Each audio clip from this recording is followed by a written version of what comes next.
All right, welcome to part 2 of Social Distillation, the submarine still of the internet, where we attempt to drop the bead and pour white lightning straight onto your brain. All right, now you promised me fun, Samo, but I didn't trust you. Plus, my throat hurts, so I poured some more ginger beer, and there's some other things in the ginger beer because you can't just drink that by itself. It's June, which means it's Pride Month, which means we should be proud of who we are. All right, before you get Everybody should be going, proud of us too. I can't be the only one who on June 1st went, huh, it's Pride Month. I didn't know that. Isn't it curious that we get a whole month of pride in how you like your friction, and people who died in service to the country got a day? Well, in celebration of Pride Month, I would like to bring this forward. Congratulations. Here's Texas's present to you. Greg Abbott signs legislation barring trans youth from accessing transition-related care. Now, obviously, this is probably meant to make that a bad thing, this article, even though it is from the Texas Tribune, but they are still mainstream media. But yeah, in the state of Texas, we have joined Florida and almost every reasonable European country in saying that no, not for kids. Well, and from the laws I've looked at, I think we've talked about this before, and you brought up that there are actually one without exceptions, but the from some of the laws I've looked at, there are plenty of, you can still do it. There are plenty of uh, exceptions. It's mostly about it's basically strengthening informed consent, which is something that should happen already. But, and I've ranted about this before, we've already ignored informed consent before, because one of the things that pro-life groups tried to do before they got the Mississippi law in front of the Supreme Court was, okay, well, fine, but a minor cannot get an abortion without their parental consent. Abortion groups fought that. Mm-hmm. So we've already ignored informed consent when it fits the narrative. And from what I've seen, at least some of these laws, mostly what they're doing is reinforcing informed consent, so that you have to fully inform a parent of what the downsides of these treatments are, which is part of the problem that has been, what was her name? Did you see the UK whistleblower that came out?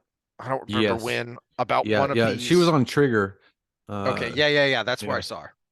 So one of the things she was blowing the whistle on was that, so two of the things that kind of jump out to me is that parents weren't really being informed. It wasn't actually informed consent, it was just consent. So Mm-hmm. they weren't telling them the potential downsides here. But the other thing that jumped out at her is that there were parents who were going along with this because they would rather have a trans kid than a gay kid, which is why I find it odd. And I'm Well, yeah, certainly that's not the the only one who talk about this. so this is the war between the LGBT and the LGBT. 2S LGBTQA plus IA whatever da da da da da.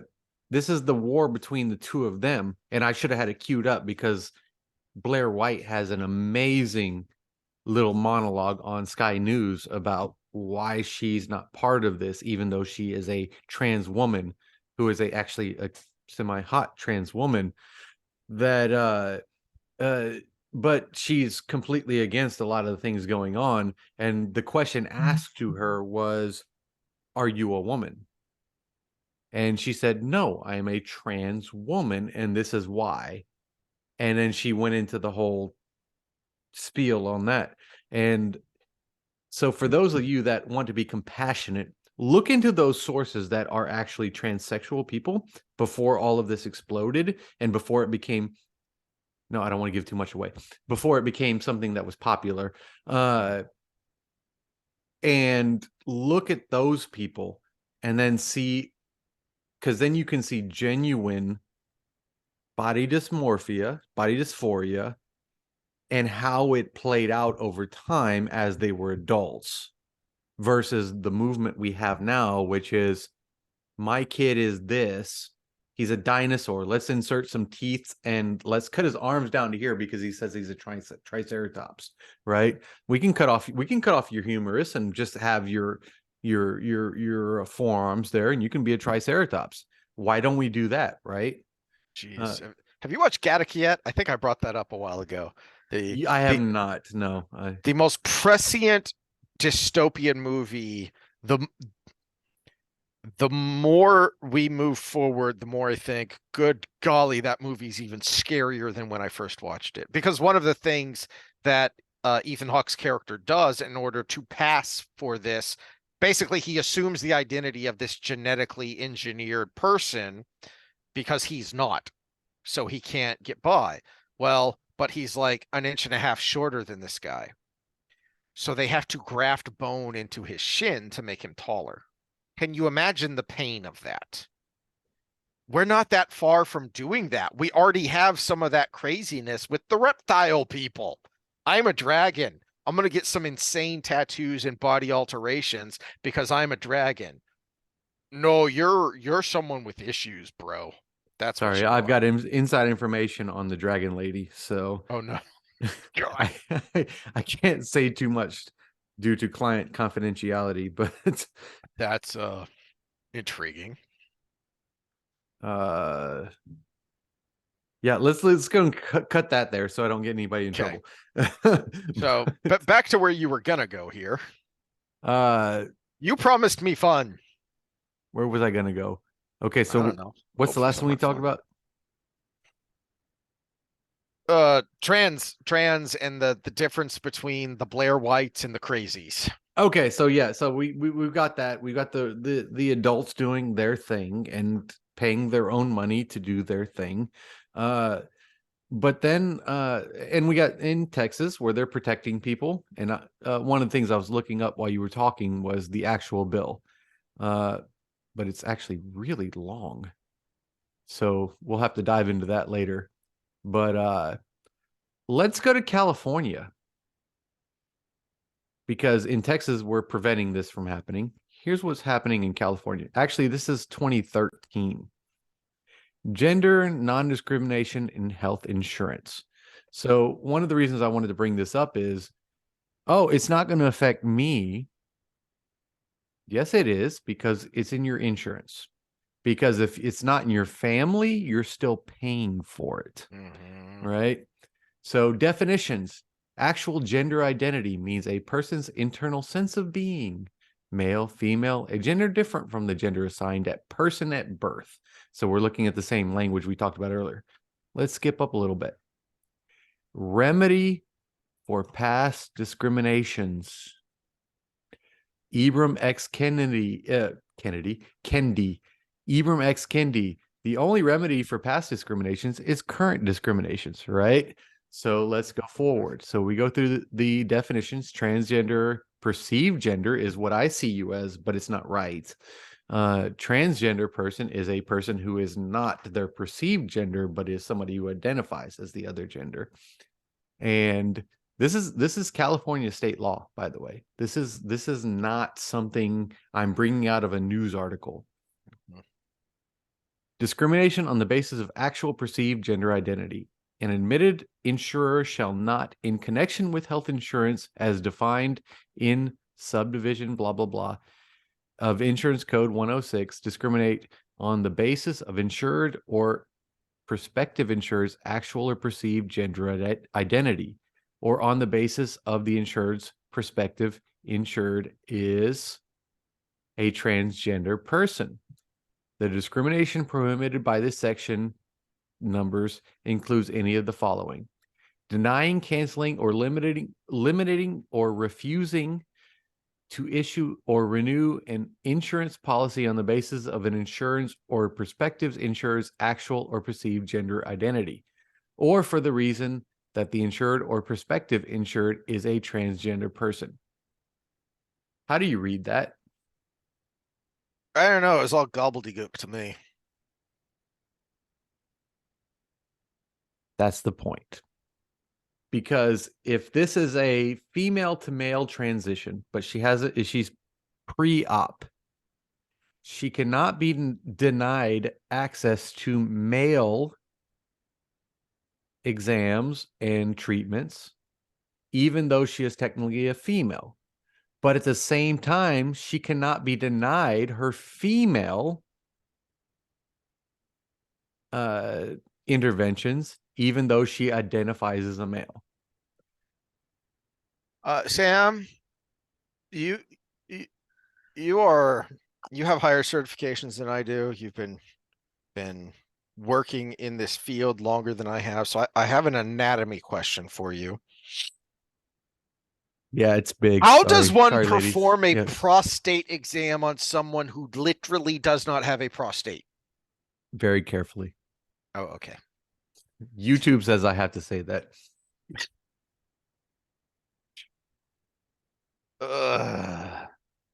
Looks good from here. Give me your money. Basically is how it is. Demanding or requiring a payment or premium that is based on or in whole in part to an insurer's or prospective insurance actual or perceived gender identity, or for the reason that the insured is prospective insured is a transgender person. So this one's a little bit more straightforward, and this one I would agree with. You cannot deny the coverage based on their gender. And this would fit in with, you can't deny a female coverage because she's not a male, right? So this is just fancy wording to say that you cannot deny anybody. Which was already a thing. It was already a thing, but and this one I can't speak to. Was it something that was in legalese kind of discriminated against at some point? I don't know. But at least in this part, this one I kind of agree with, because it's just saying they're a human being. But And as long as they're a human being, they can be covered. but That one's kind of cool. I think that's the illusionist thing here is, Well, you know, that's the Trojan horse. Number yes, two is the so Trojan horse in all this. Yeah. don't look at what I'm doing over here. Look at the hand I'm waving around so that I can fool you. Is, oh, well, yeah, I agree with that. So that's what you'll talk about, but that's not what's actually going to happen with this law.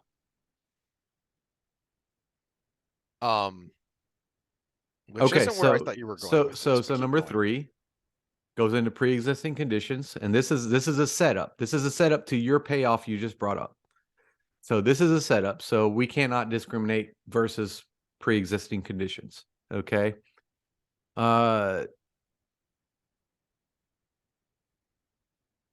Okay, and this is saying this is a setup to gender identity could be a pre-existing condition. And then now we get the payoff, which is you cannot deny gender transition coverage available under those services of the policy. So there was a long setup that was things that was like, yes, that's true. Yes, that's true. Yes, that's true. Well, now you can't deny this. Don't worry. We're going to get worse here in a minute. Oh, good. You said this was going to be fun. No, it's going to be fun because we're going to have a counter to it coming on the other end.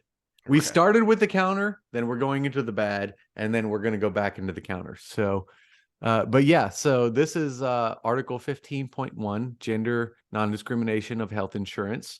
Gender being specific to transgender, because nobody uses the word gender anymore unless they're trying to deviate from male and female. Gender is now a thing of itself. It is the perceived versus reality realm here. So this is I mean, here you go, right here. This is the California Code of Regulations. It's right there on your screen. So Now let's go into this one. So the other one only covered adults because we're consenting individuals, right?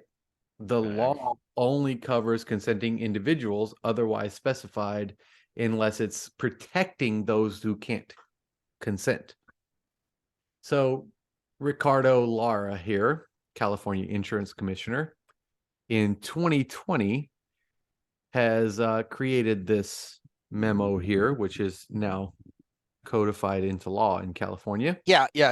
I was about to stop you because we've ranted about this before, but the California Insurance Commissioner, which may or may not be an elected position, I don't know, but because there are some commissioners in Texas, like Commissioner the would be railroad elected. commissioner. Yeah. Yeah. So I don't know California. Like in Texas, that would probably be an elected position. But even if he is elected, he is not a legislator, let alone a legislature in and of himself. He is an executive, so he cannot make law. He can only enforce law. And yet he is giving a memo which has the force of a bill that is passed by the legislature and signed by the governor.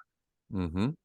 So subject permissibility of denial of coverage based solely on age for female to male chest reconstruction surgery as part of a treatment for gender dysphoria. Reconstructing what? Cutting your boobs off to make you a boy. So this is where the shit show happens, because in an adult, you can do what you want as long as you can pay for it.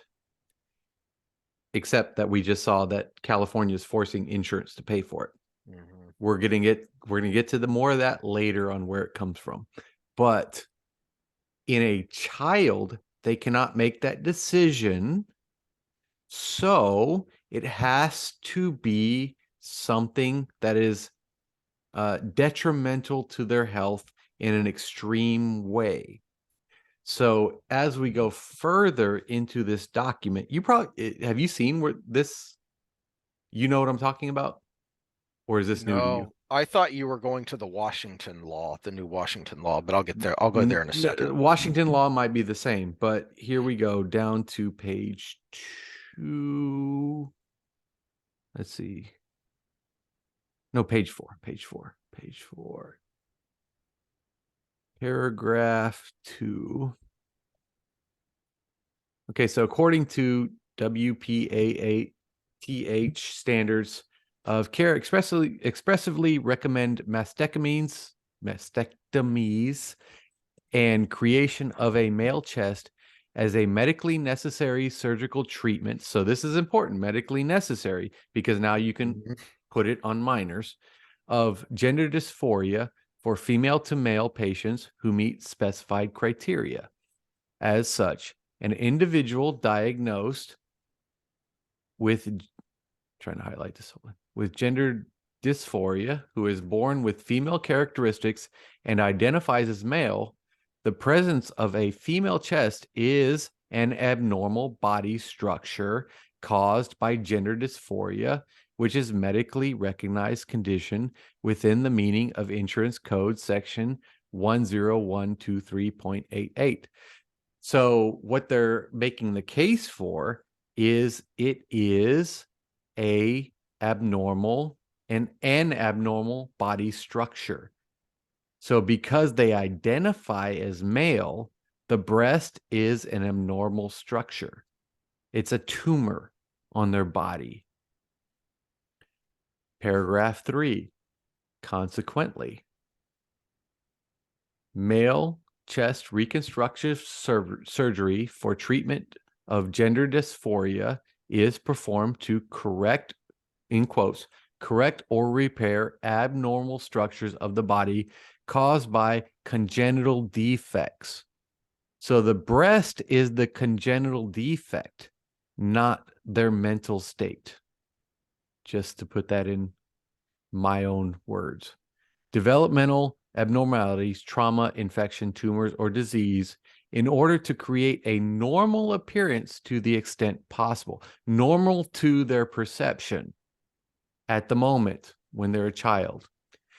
In an individual transitioning from female to male, as such, a male chest reconstruction surgery in such circumstances is not performed to alter or shape normal structures of the body. So the breasts that he was born with, are not normal. So they are not reshaping a normal structure. So therefore, it should be covered by insurance law of the body in order to improve the patient's appearance, and is therefore not cosmetic surgery excludable from coverage pursuant in section 10123.88 in parentheses D. So because they're redefining what is normal structure based on what the person says they are, their truth, my truth, it is admissible for insurance coverage, and it should not be illegal no matter what their age. Down to the conclusion. Here we go. Pursuant to Insurance Code Section 12921.9, insurers may not deny coverage for a mastectomy and creation of a male chest reconstruction surgery in parentheses for treating gender dysphoria in females to male patients solely on the insured's individual age. So basically, this is codifying into law that no matter how old they are, this is a necessary surgery because it is an abnormal growth on their body because they do not identify as a female, which you can see can be completely flipped around to a peenie being chopped off of a boy. So again, this is not opinion. This is right here. Right here. This has the force of law. This has the force of law. It is not a law, which is one of the many problems we have in our country right now. It is not actually a law, but it has the force of law. So go into any rant you want because it gets worse. Actually, bring that back up real quick, the conclusion part. Oh, okay. Because there's something in there that my snarky quip was reconstructing what at the beginning for a reason. Because reconstruct. Think about this. If I'm going to try not to make this personal, so I gotta guard what I say here. Breast cancer is a fairly prevalent cancer. Well, let me make it personal, and you can riff from there. Okay. My heart was defective when I was born, and I would not live. I had a bicuspid aortic valve, and I had a narrowing of the aortic artery that was not allowing me to live. So I was an incubator for a long time until they corrected this. And they did a surgery to correct this. That was a life-changing surgery because I would not have lived. Quite literally. Yeah. It doesn't matter. Quite everything-ish. Yeah. It doesn't matter how you feel. Mm-hmm. If you don't have a properly constructed heart, it cannot take in and pump out blood. Mm-hmm. Period. The end. Yeah, my heart was 4 times the normal size because it could not pump out the blood to my body. Where I think this could be personal for anyone who has had someone close who has had breast cancer. What is the point of, and this no one close from a family standpoint, but I've had several clients. So, yeah. So this is something that was kind of sort of a point of contention that was a positive of an organization that we brought up earlier that's kind of skeevy in other ways, that they pushed to make sure that if your treatment for breast cancer was covered, then the reconstruction should be too, because this isn't optional vanity plastic surgery. You're literally going in there and cutting out all of the mammary glands of this woman Mm-hmm. because there is a defect there and you don't want that cancer spreading. All right. Well, she doesn't want to have to live with a flat chest and scars. Let's just be blunt about what that is. It's not pretty Well, of what especially if it's happens with one a double side, mastectomy. that's even worse. You- True, true. yeah, yeah, and so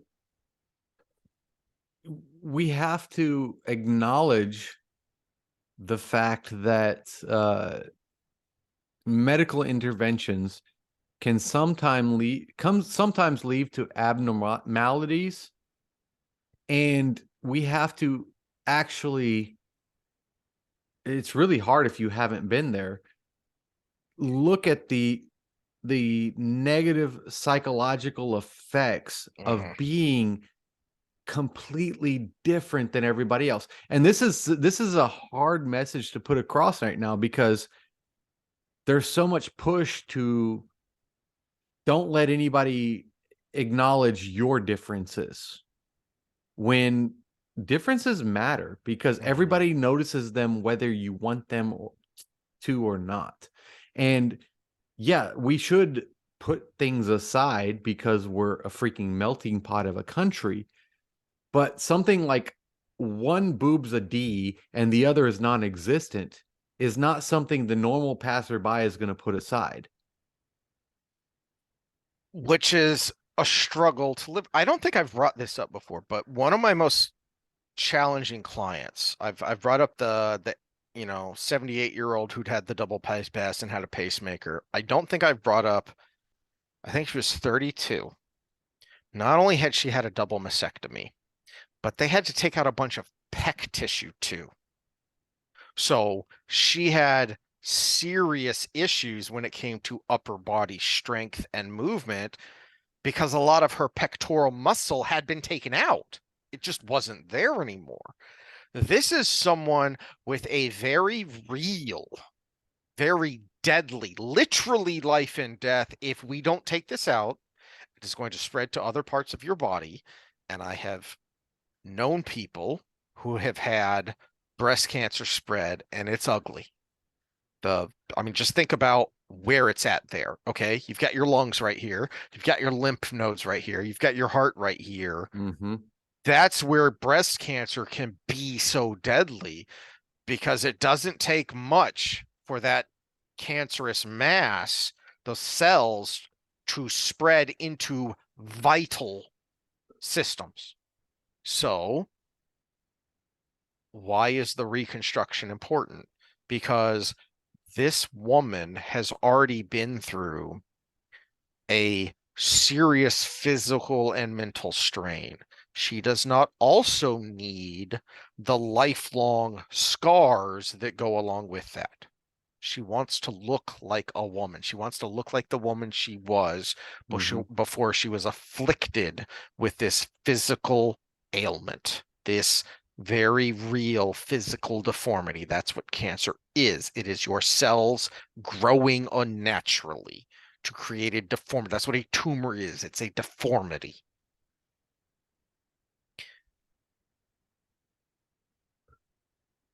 What are they reconstructing here? Whether it's male to female or female to male, they're not reconstructing.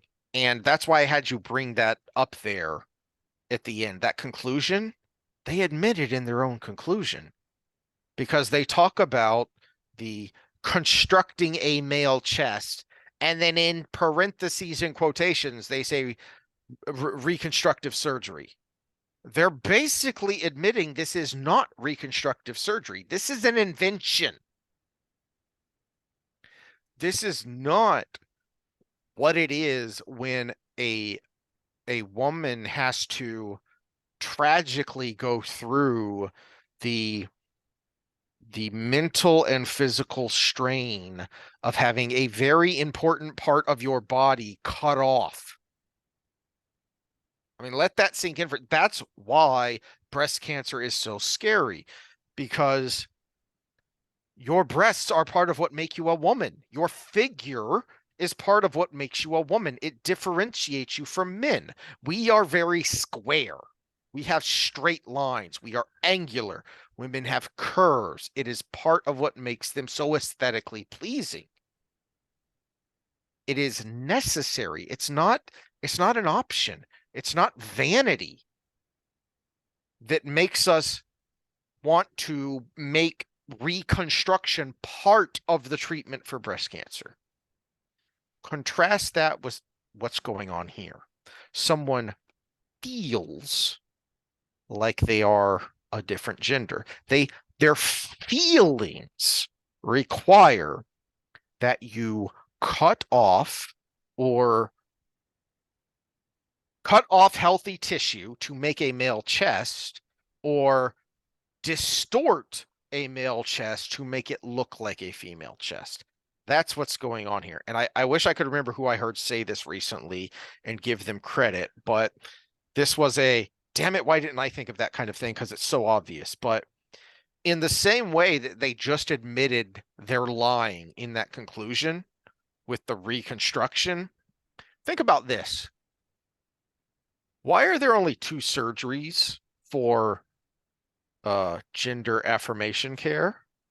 There are a gazillion genders, and yet there's only 2 things you can do down there. You can either castrate a healthy male and remove his penis and testicles and make a void through which he will never feel sexual pleasure because he does not have the appropriate organs or nerve endings, or you can add on through taking out from somewhere or adding on some synthetic appendage that looks like a male sex organ to a woman, through which she will never achieve sexual pleasure. Why are there only 2 options if there are a gazillion genders, Sam? Sorry, I was getting slightly emotional during that because it made me think of a testimonial I got a while ago, and then I'll answer your question. It was someone who was post breast cancer, and I cut her name off here. But this was one of my successes in coaching, so I'm going to leave it up briefly, but if you want to read the whole thing, just pause. Had I known what she had went through, I might have been stupid and been too conservative. But I went with my gut and did the things I needed to do, and it turned out she ended up being better than she could have been. And that was actually one of the things that spurred me forward in my strategy for people going forward. And she was a breast cancer survivor with reconstruction. So that made me think of all that. Now back to your question of why, if there's 70 different genders or whatever, why are there only 2 solutions, is because the whole point of this is to make it nonsensical. The whole point of it is that I don't have to go through a surgery to be part of this community. Because who wants to go through that surgery? Very few people. And those people are speaking out against it. Who wants to go through that surgery? Blair Wright, Buck Angel. Those people are speaking out against this stuff. Who wants to take advantage of this? Well, I'm sorry. Don't ban us. Leah Thomas. Yeah, Leah Thomas. Yeah. No. You just segued me into the next tab I had. Oh, goody. Yeah, let me get because that's where I was getting emotional and mad, is because I recently no. It wasn't the Jordan next tab I Peterson had. with Bradley But Gaines. I'm conflicted on how I should go here. It wasn't my next tab. I had a different order of operations. Okay. Should I go into the corporate part of this, or should I go into that thought that we just had? No, go into the corporate part of it, because Okay. that's a major component of this. Is it's not just the it is not just the individual weirdness, the psychological weirdness and bizarreness that we're talking about here. There are people who are profiting off of this, and it's sick. Okay, so put a pin in the who would support this thing and who would be part of this stuff. Okay, because it's going to come back. It's going to come back in just a second here. But the answer, the question is why. Let me put this forward. 2023 Corporate Equity Index of the Human Rights Campaign Foundation. Oh, I'm sure these people are a barrel of laughs at parties. They are responsible for the CEI uh score that you get as a company. So we've all heard of ESG if you've been listening to this channel, but we also have the CEI score. So you can get a 0 to 100. Let's look at how you get When was this issued? When was this 2023. published? This is Yeah, 2023. right, yeah, but what date? Do you have a date? Because there's a lot of crap that's been happening in 2023. I'm curious if this came out before Bud Light's meltdown. I don't see a specific date. We're at the official document here, so Okay. yeah.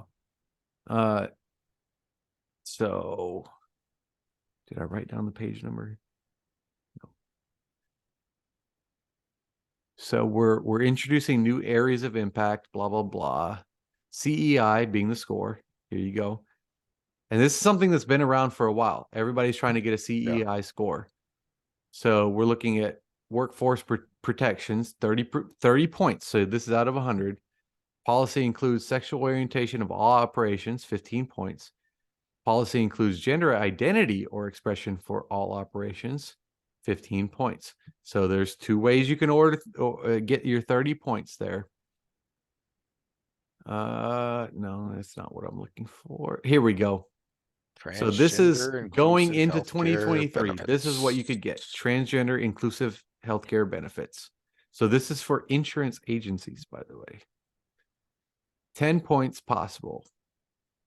Equal health coverage for transgender individuals without exclusion for medically necessary care. So this is where it comes to the caveat here. So equal coverage, if you had a heart attack, you get covered. That would be normal, right? But you also have to include these things. It must include their psych. They must include their hormone replacement. They must include laboratory services. That's normal blood work, right? Coverage for reconstructive or surgical procedures related to gender reassignment procedures. And then short-term medical leave based on all of those things. That was what was there before. Let's go into the new criteria. 25 points possible. So you could get 10 points if you just had those. 25 points possible. But now we're becoming so much more progressive. So let's do all this. Yeah. So the first ones are the ones that were already the baseline, the old stuff. Yeah. Okay. Now, at least 5 of the following essential services and treatments. Hair removal, such as electrolysis, laser treatment, etc., not part of reconstructive surgery. So if I'm a boy and I want to become a girl, but I got chest hair, you got to pay for that now. Or you could just look at your face. I mean, hey, thank you. I did shave it down a little bit, but hair removal required for reconstructive surgery. So if I got a junk and I got balls that have hair on it, you got to cut that off before you cut my balls off. So tracheal shave and reduction, which means if you have a female voice, I can cut some trachea away so you can have a male voice, or I can add some tissue so you have a high-pitched voice. Or make it, less obvious that, a gym, I'll just call it a Lifetime. We went to Lifetime a while back. You don't have an Adam's apple. Exactly. My wife was confused when I said, don't ever change in the locker room with that person over there. Because the Adam's apple was so obvious. It's like, oh, Which is you funny gotta because in a lot of ways, I'm listed as a high T individual, but I have a very small Adam's apple. So this individual had some really nice double D's, but there was also like a double D in her throat. Her throat. so facial feminization surgeries, voice modification therapy, lipoplasty, filling for body masculinization or feminization. So lipo is fat. So what they're saying here is if you want to be more masculine, they can insert fat in areas that would make you more chiseled versus feminization. They could insert fat into your like breasts or To butt make or you more hips or curvy, as make you we've more just curvy. said, Yeah. men are more angular, women are more curvy. And then we have to pay for the travel. Mm-hmm. So, 5 of those, I'm sure insurance companies would pick the least 5 out of what? expensive 1, 2, 5. 3, 4, 5. What was that? 1, 2, 3, 4, 5, 6, 7, 8. So So 5. three can go out. Goody. And I bet you they have multiple policies where some are available in one, but the other 5 are available in another. So this is the CEI criteria. This is nationwide. This is worldwide, actually. And who was responsible for it? Let's go back to that. Yeah, who are these people? Who That's are an these interesting people? thought. Yeah. Human Rights Campaign Foundations. Never heard of them. Who are they associated with? I I'm sure the best and the brightest of us. Are you being sarcastic or do I have to Yeah. tell you? You're Yeah. being sarcastic. I'm being sarcastic because I can guess, but I have not heard of the Human Rights Campaign Okay, Foundation. so you guess and I will tell you if you're right. The World Economic Forum. No. Gates Foundation. Well, indirectly, yes, but no, not Gates Foundation. George Soros, Open Society. George Soros. Yes. You got it on the 3rd try. It is George Soros's biggest organization. So, but yeah, CEI is George Soros. ESG is BlackRock, and they all go in. So people say, "Oh, it's not it's a conspiracy theory. You're implying motive." I'm like, shit flows downhill, and we got pipe structures that take it to the sewer. That's what we got going on here. We have a structure that takes everything in the same direction. It's not a conspiracy theory.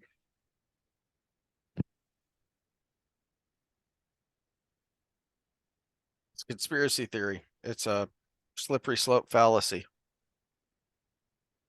I just defended Washington today. I said they had hope because of Western Washington. And you bring this up and you have proved me wrong. Damn it. I had not heard about the California stuff. That was a new one on me. And again, how is like we were talking- California I not know. ahead of Washington? And like we were talking about in part 1, that wasn't new. That was something from 2020 that you were bringing up. And this is something new. So this is where I thought you were going was, and of course, look at the way ABC News spins this positively. Trans minors protected from parents under Washington law. Okay. Well, let's look a little closer. Minors seeking gender affirming care. Already you have an issue there, ABC News. In Washington There State should be no affirming care ever in medicine. Put a pin in that because I thought Well, of an put a pin in analogy I that because wanted I'm to- wading into it in the next 4 years. Okay. Intervention of estranged parents.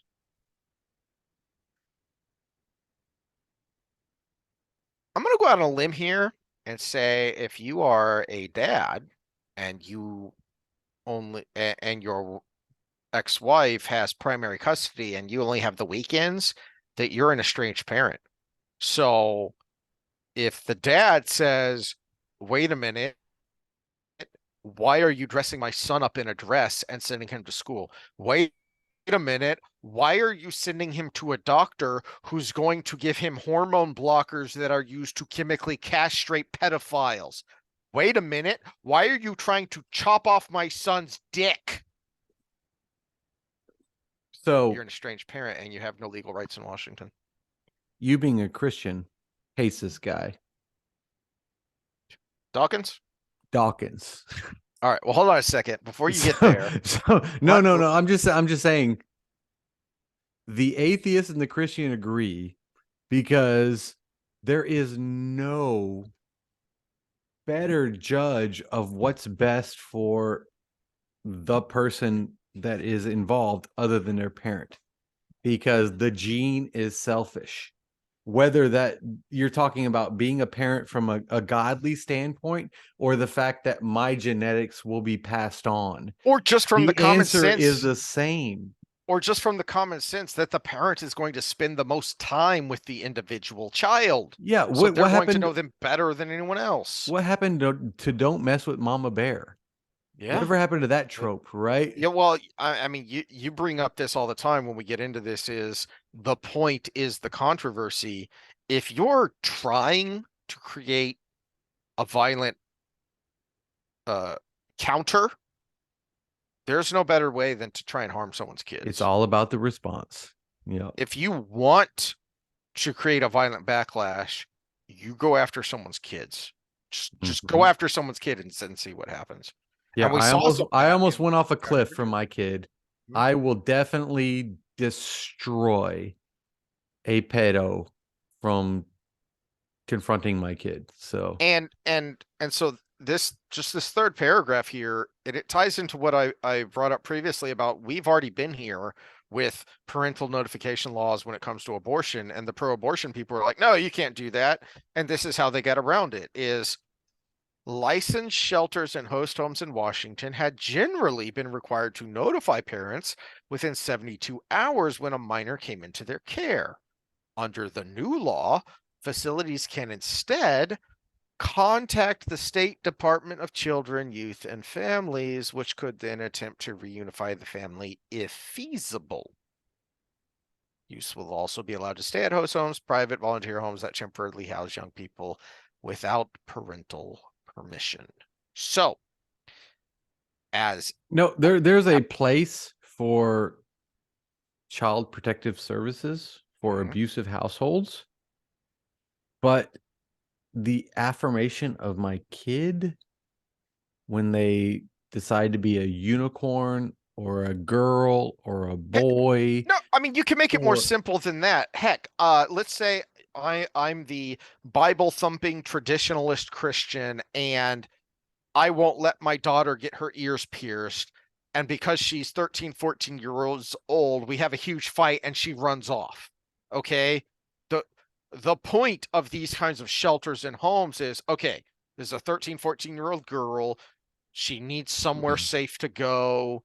She's on the Epstein's street. house, She's vulnerable. so let's go it's ahead not and take care Epstein's of her. house. Yeah. It's not Bill Clinton's. I'm sorry. I was thinking about something else. Sorry to throw you off there. But the idea here was, okay, well, the shelter needs to make sure the child is safe. See if the child is running away for a legitimate reason or just because the child's a teenager and that's what happens. Okay, we have a potentially legitimate reason here. Let's notify the authorities, the proper authorities, to look into it. But within 72 hours, you can't keep that parent from, they've been having constant heart attacks and strokes for the last 3 days because they don't know where the hell their child is, their teenage daughter. You've got to inform them, okay, your child is here. They are safe. This is what they are saying. We're looking into it. Here's a visit from child services, whatever. Okay, let's resolve this situation. No. Can I be bitter for a minute? Please be. We have CPS taking control of this situation in the way they're doing. Let's go back to 1995 when I went to Rockport Fulton High School with a baby carrier in my hand with a 1.5-year-old child in it. And I had moved all over the country because my dad had warrants everywhere. And they said, well, you're going from a R system to a block system to this and da da da da, and you got 4.25 credits and da da da da. And I said, well, how many do I need to be a sophomore? And they said, well, 4.13. And I said, well, I got more than that, so I'll see you next year. And from that point on, that was April of 2015 to April of 95. You said 2015. yeah, 95. Way April off. of 95. Yeah, April of 95 to August of 95. And no one accounted for me because I was working at a motel doing maintenance and laundry to take care of me and this baby and a half, basically, for April, May, June, July, August, 5 months. So almost 6 months homeless, doing odd jobs to just have a meal. And luckily we found a motel owner that had a space for us and was willing to put us in. And thank you, Gene Morell. I know you're passed away, but thank you for taking in a little child and his littlest child. Can you But, imagine the shit that and guy would get CPS, in now for doing a good deed? yeah, and CPS was nowhere. But yet you don't affirm your child's identity and CPS takes your child away from you. Mhm. This is the world that I can't identify with, not because it's just not conservative or it's not this or that. It's because it's not reality. There are so many people suffering. There are so many people going through what I went through right now, but it's because of real reasons, not because of these white liberal freaking the awfuls, affluent white liberal females that are pushing everything through. I'm sorry, I hate to say that because everybody gonna say I'm a misogynist. I'm Andrew Tate right now, but no, you're forgetting this whole underclass of people that are going through your net because of this stupid ideology, and that's why I'm pissed off. I get that out of my system before we go on. And it's permanent too. Oh, you can just pause puberty while you figure it out. Bullshit. Medication should be last in any intervention. It's This not being even somebody who was saved by surgery. This is somebody being saved by medication. Medication should be last in any intervention. I would have died otherwise. That's why I'm alive. Okay, cool, awesome. This kid might be gay later. Okay, or they cool. might just grow out of it and be a normal individual Or be an right in the middle of the effeminate bell male, curve. or Yeah. be just grow out of it and be kind of just cool. Yeah, we don't know. We don't know at all because kids are kids. I changed my name in the 4th grade to Leroy. Did you know that? I insisted that I was an alien scout that had what grade was that in? Probably 2nd or 3rd grade. That I was from an alien planet because I hated the world around me so much. You know why I changed my name to Leroy? Jenkins? Oh no, wait, that hadn't been invented yet. No. Because I had a lisp. And what worse name to have when you have lisp is Themithier. I didn't know that. Yeah, so I changed my name to something that had no S's in it, is why I did it. Imagine if I had been affirmed then instead of gone to speech therapy. I only vaguely remember you from elementary school. I just kind of vaguely remembered that you were there. I still insist we fought on the playground and you still I deny don't it. remember. No, I don't deny it. I just don't remember it. Yeah. There's only a couple of fights that I remember from elementary school. I remember But you that's a as testament to dudes. We yeah, fight and we get yeah, over it. and then I give you food and we become best friends. Because that's what I remember is after your story about the motel, then you end up back where we went to high school, and me and my brother are sitting there eating a sandwich while we're waiting around for the JV football game, and we look over and there's this you know there's my Like, middle linebacker sitting there just sitting there. We're like, you got any food, Sam? you both gave me half a sandwich. So y'all had half and I had a whole. Yes. Uh-huh. And here we are. And here we are. No, that we need to talk. We need to do a whole episode on the whole story, I think. Because Okay. it's really good and it touches on a lot of things we talk about, but it brings realism to the whole thing Yeah. because we talk about the class system all the time, and neither of us can speak to the upper class, but we can speak to the difference between the pit, Yeah. the dredging through everything, You and should be a maybe the statistic. yeah, and maybe the middle lower class, the teacher salary and military salary kind of place. So that actually would be a good episode to have. But let's go ahead and put a pin in that and go through this. So we got to the corporate part of it. So let's go in order here. Texas signs their law. We see what's going on in California Washington and State. Ugh. yeah, Washington State. But then we also see the corporate part of it because these corporations are being pressed by these scores because uh maybe you can speak a little bit more eloquently on this, but without the Fed, this is not possible because they can't get their funding. You brought this up a couple episodes ago. They can't get their funding without these criteria, and part of that is the Fed. So you talk about just bringing in profits and losses, and profits and losses is not the same thing as being able to take these big giant loans out. So just to recap real quick, and I referenced Midnight's Edge, which is a good channel if anyone wants to go check that out. And the primary guy there, Andre, some Scandinavian name I can't pronounce, comes from the world of finance.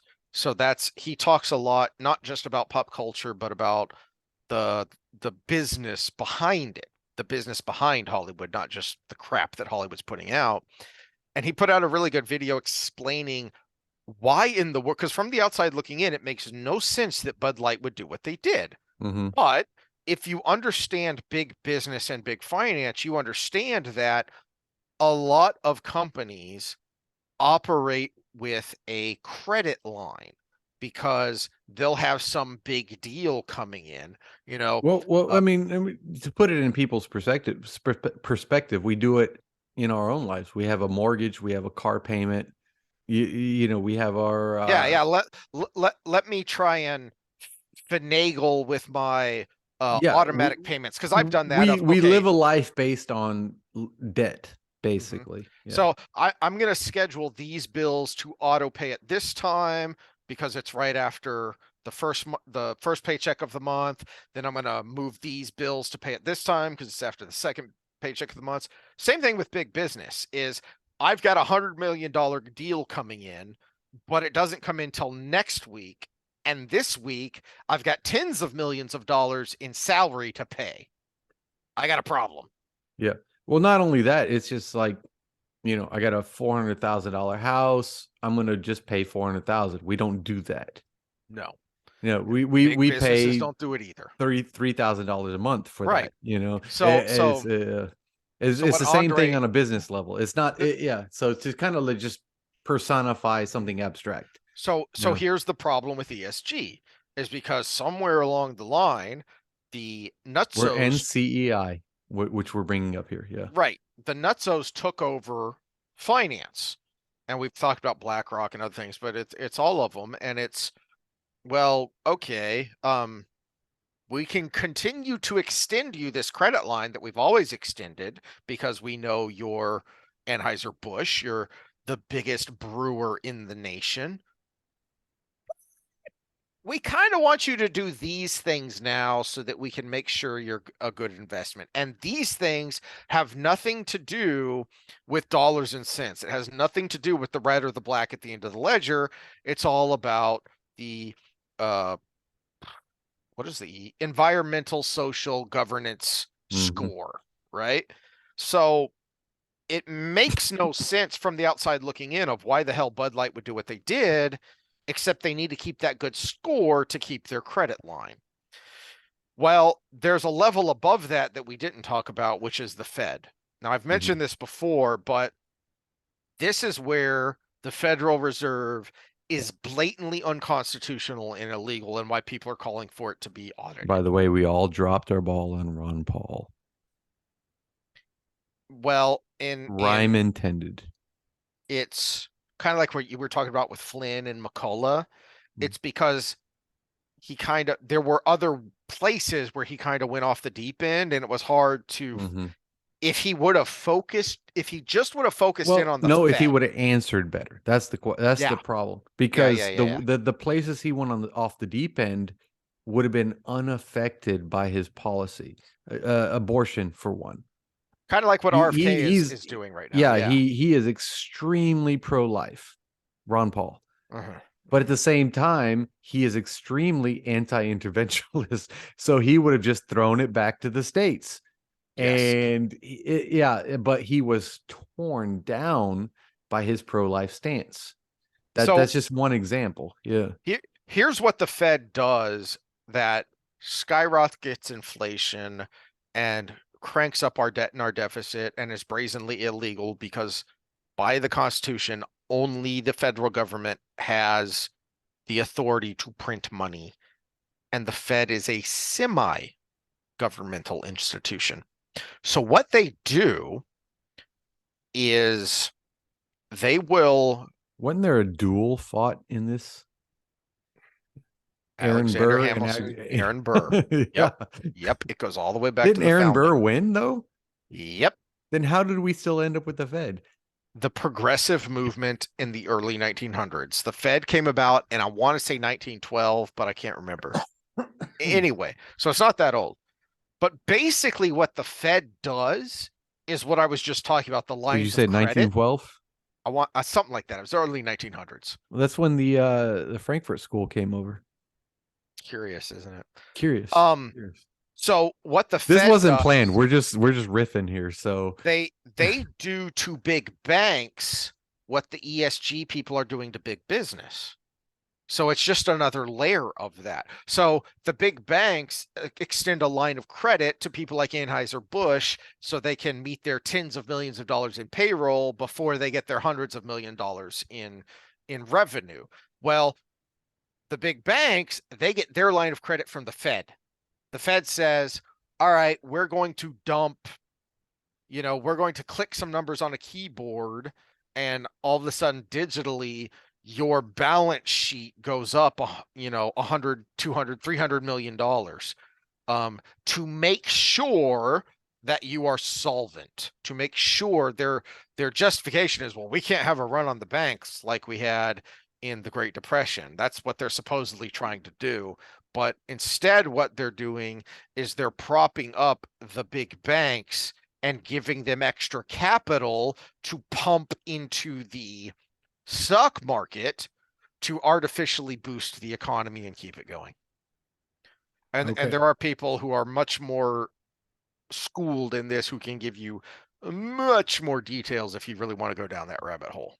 I can give you a lot of schooling from the other end of the spectrum.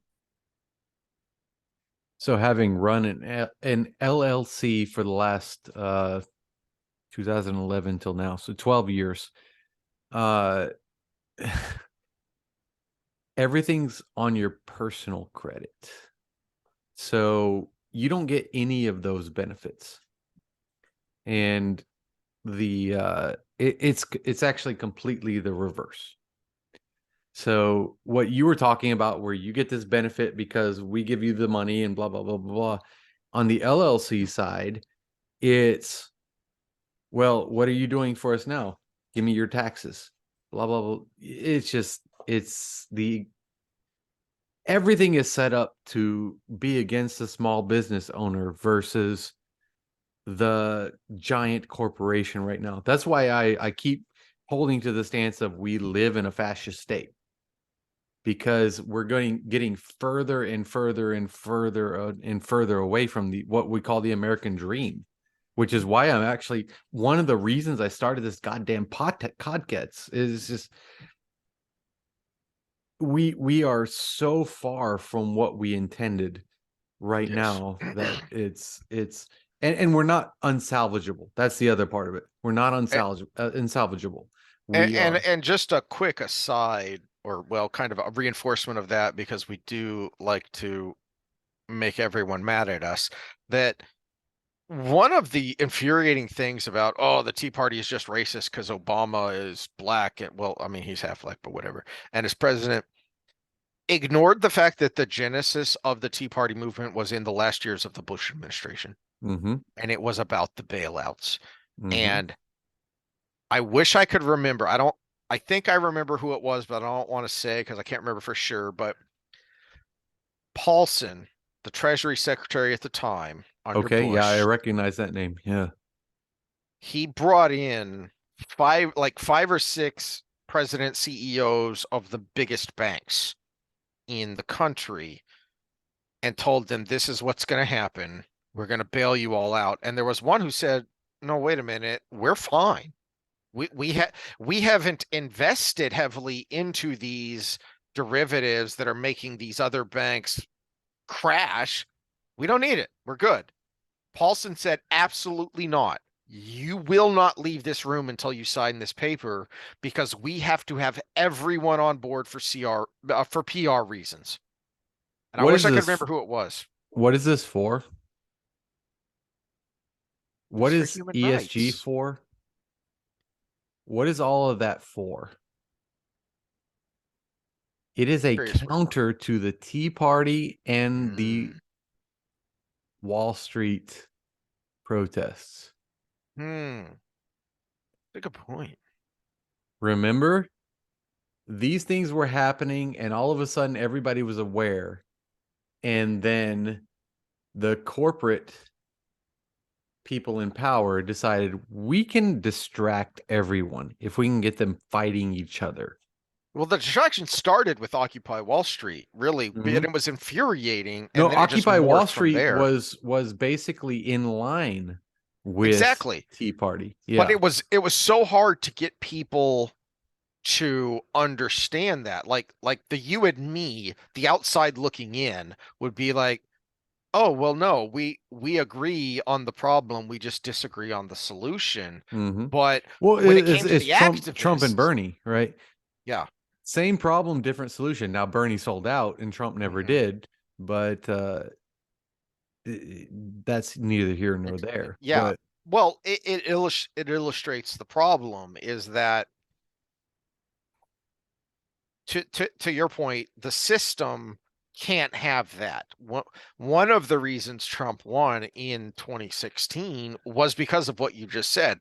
Bernie sold out, so a lot of his people either just didn't vote because they would not vote for Hillary because she's part of the problem, or they went to Trump because they said, "We're not sure about your solutions, but we can see that you get it." well, and Hillary was just the worst candidate ever. I'm Oh, sorry. jeez. People just don't give that the credit. Hillary was Trump got fewer votes than Obama 12, Obama 8, Bush what 4, and Bush 0. I don't remember. Yeah, it wasn't as He got huge as he yeah, said. It was yeah, dumb. Yeah. we've got more population, but yet this guy got less votes than these previous 4 elections, Yeah. and he still won. It's not because he was the greatest, which I give him credit for a lot of things, and I detract him for a lot of things. But it's because Hillary was the worst candidate ever. Yeah, because And it's he not because she connected. was a woman. It's because she was a horrible person. We all knew it. This. Please don't go off on a tangent because Now we love you, Jalen. AOC, But her, if she would flash me, I would vote for her. no. But So, Rush Limbaugh said this back in the '90s when Hillary was like a big deal in the in Bill Clinton's administration and was trying to push Obamacare before it was Obamacare, and because there was talk back then that she was going to run in 2000.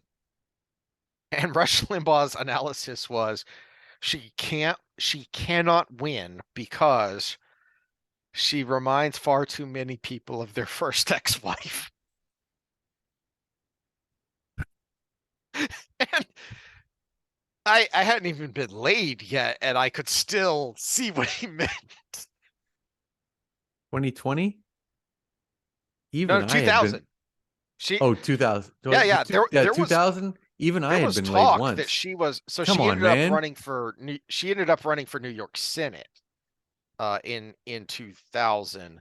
But back in the late 90s, there was talk that she might run for president. She might actually challenge Al Gore in the primary.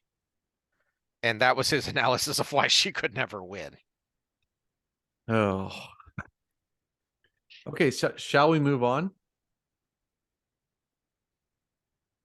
Yes, please. Because you Okay. keep telling me that we were going to have fun. Okay, so let's have some fun.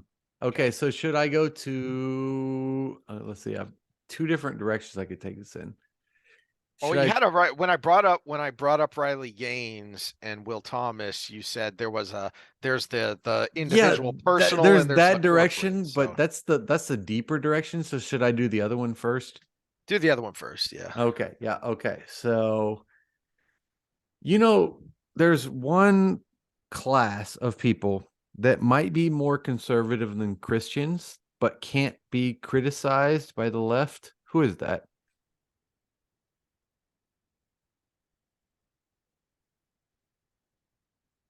I have two thoughts that pop into my head, but I'm not sure because it's also because they are also very Christian. So I'm not sure what you mean. Put both of them forth. Uh It's uh not the Jews. It's not the Jews. no. Uh religious black people, which is what Jason Nope, Whitlock not talks no, about, no, no, no. which is the church going black community Nope, and you're wrong. the the more traditionally Catholic Hispanic community. Nope. Muslims. Oh, duh. Yeah, that Yes. the duh was why I thought you would get it. Uh look what just happened. I was just thinking about that earlier today too. Let's And go to O here. Read the headline there. I love Andy No, by the way. Yeah, I have his book up here. Well, I'm gonna have to steal that or read that next Yeah, time I'm yeah. down there. So a bunch of Armenian they because so this is the headline and he puts it in here. He should have said Islamic Well, people. Armenian could go either way because a lot of them are Yeah. Greek Orthodox.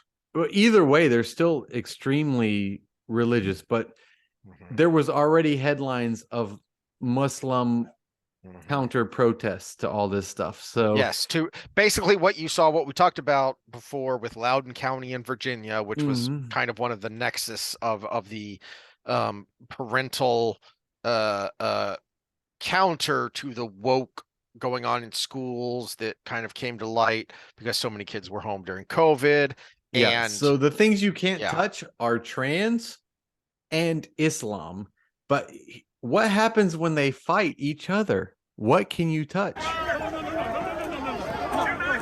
Oh, rainbows and then Nikes and then coming in. Rainbows and a man of color with an American flag. Oh, geez, this isn't going to go well.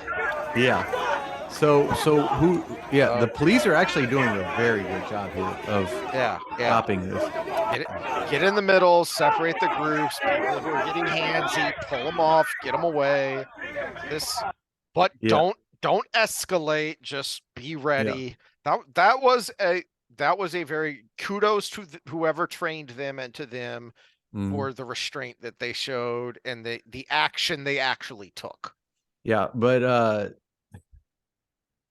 before that video, the Islamic Armenians beat the shit out of Antiva. I S- I heard about this, but I hadn't seen the video yet. yeah, so if you're a progressive, what side do you take? Because you can't make fun of Islam, but you can't make fun of Yeah. the Antifa and the I trans movement. I But hadn't no, seen this is the video. thing. Islam is more conservative than Christians when it comes to being conservative.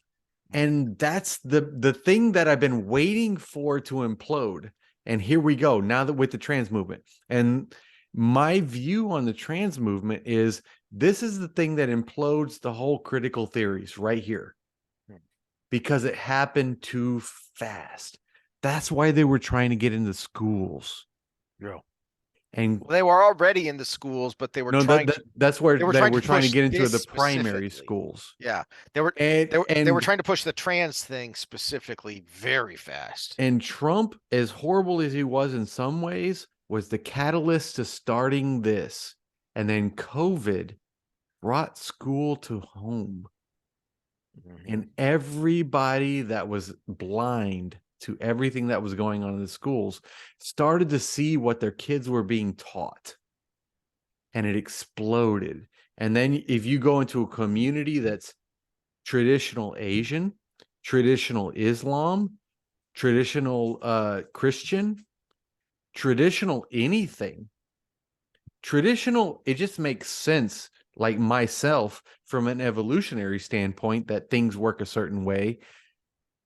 And it just exploded in the postmodern phase because postmodernism is based on deception. And you remove the deception.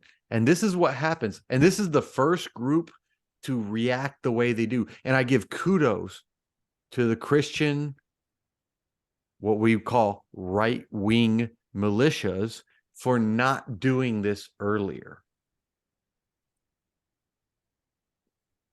There's a little positive for you right there, because people are fighting back.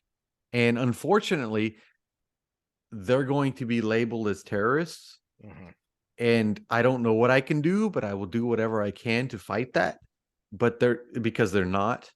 But at the same time, it's unfortunate for them. What are you looking up so I can segue it? Let me bring this up real quick. No, you make a very good point about so I don't think I've mentioned this before, but the denomination that I've most frequently attended and Sam attended with me was the Church of Christ. Not to be confused with the Church of Christ of Latter-day Saints. The Church of Christ. It is a No, we're not very marrying minors. Yeah, no. no. It's a very conservative, bordering on literalist denomination. You can't even play music. Exactly. Yeah. There is no instrumental music because it's not there in the text. All right. It was a little while ago and I wasn't thinking about this. I'll see if I can find the details some other time when we talk theology, but I find this very interesting that for the past like 10 years or more, church attendance has been steadily declining. The couple of exceptions, and I wish I could remember the other one from the poll I most recently saw a couple of months ago, the Churches of Christ were one of the two exceptions. I want to say the other one were the more conservative traditionalist Catholic churches.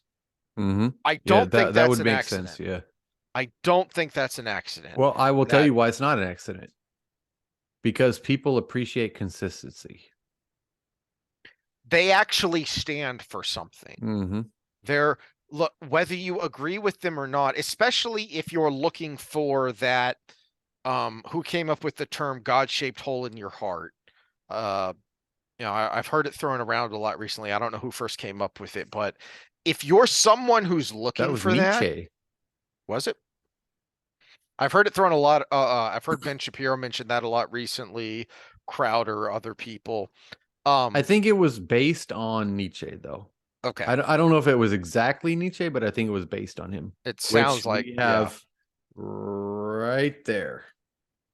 So if that's what you're looking for, do you want the um Buddy Christ from Dogma? Do you want the, hey guys, I'm your pal, non-denominational khaki sweater vest pastor at the whatever Protestant blah blah blah Yeah, blah? and I'm good at speaking through other people's point of view.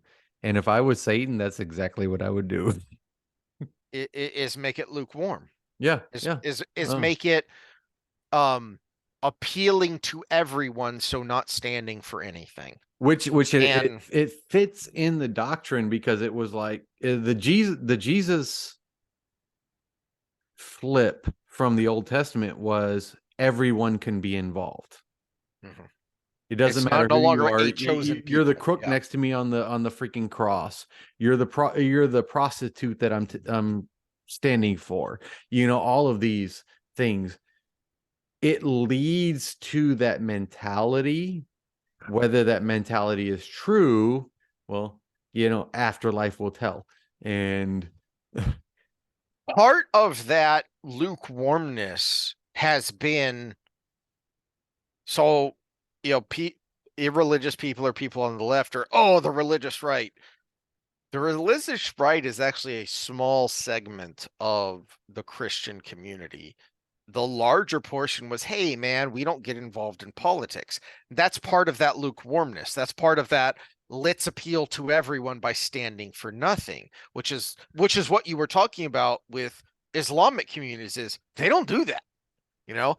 Well, well, no. There's a so go ahead and go into this, but I have at least listened to people talking about Islamic politics where Islam demands yes. political. Yeah. So Oh, is this what you're Tony, going into? Yeah. exactly. Oh, So okay. that's what. Sorry. Yeah, I was taking what you were saying the wrong way. So No, no. You're right, because so Tony Evans uh is a pastor at a very large church in the South Dallas area. And he has written a number of books, and his most recent one is called Kingdom Politics. So here's his, YouTube page, and he's got this sermon series. This is number 2 because it was the first one that popped up. And I just wanted to point this out for anyone who wants to go look at it, that this is what you're talking about, that he is someone who is trying to bring that back to say, hold on a second. There is I'm probably, this is a very rough paraphrasing of, he's not getting into the partisan nature of politics. He's getting into the principles of politics of, he is staying far away from a party. He's what we were talking about a while ago. This may have been in part 1 of, this is why RFK versus DeSantis would be so great, because it's about, we agree on these principles. Now, who has the best policy to affect the change that we all agree needs to happen? And that's what Tony Evans is talking about with his book and with the sermon series, Kingdom Politics. I keep meaning to get the book, and I haven't had time because, I mean, for crying out loud, I've got The Rise of the Fourth Reich about COVID fascism over there somewhere. I still got to read. But yeah, that'll well, be loads of fun. I'm still in the middle of Oh, goody. interpreting and using statistics and psychological research, which anytime one of the teachers comes to me with wokeism, I'm going to say just reread chapter 1 because it blows it all up. But So the but point, so real the quickly, the point Tony Evans is trying to make there is, stop. We've been fooled by this idea of separation in church and state. That doesn't mean you can't bring your religion to your political thought. In fact, you're supposed to. if But you are a true believer. it's a fine line of banting of words, because you can't base the policy on the religious thought, but you can bring the reasoning behind the religious thought to the policy. And that's a very fine line, and you got to really play that right to get it right. And that's basically what he's saying, is that too many Christians for too long have basically said, well, I don't want to go on the wrong side of that line, so I'm just going to throw it out altogether. You can't do that. You've got to find a way to walk that line if you actually believe what you say you believe, whether it's a religious philosophy or a secular philosophy. You've got to find a way to walk that line. Which is funny, because this is kind of how I'm judging candidates, because I'm looking at what they do based on what. And RFK is obviously he's a Catholic, and he professes to be a Catholic, but his policy doesn't reflect that. Not in a way that he's contradicting it. It's just in a way that it doesn't affect his policy. Now, I'm not so sure about that with like a Ron DeSantis.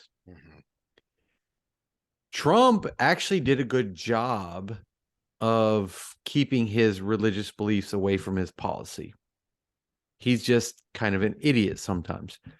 And so I'm really conflicted there. And we look at someone like Biden, who is doing everything in contradiction to what he says he believes. So yeah, we've got like extremes of the spectrum there.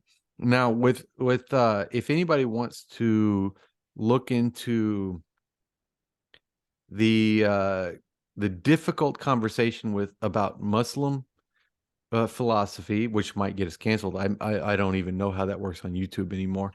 But look up trigonometry with Sarah Haider, Haider. Yeah, I haven't had time to listen to that one yet, but I have listened to oh crap, help me out here, Sam. Brain farting on her name. The Somali woman who's had her life threatened repeatedly. Because she's an apostate. Asir shit. God damn it. Yeah, I'm sorry. I have listened to her a lot, and so it's kind of a Ali, similar idea. Something Ali. Hassan Hirsi Ali. Yeah, there we go. Yeah. Hassan Hirsi Ali. Yeah. I want to say, is she a British citizen now? She is now. Okay. Yeah, because I didn't think she was a U.S. No, citizen. she went through a process because no, this is someone to listen to, because she's actually been castrated.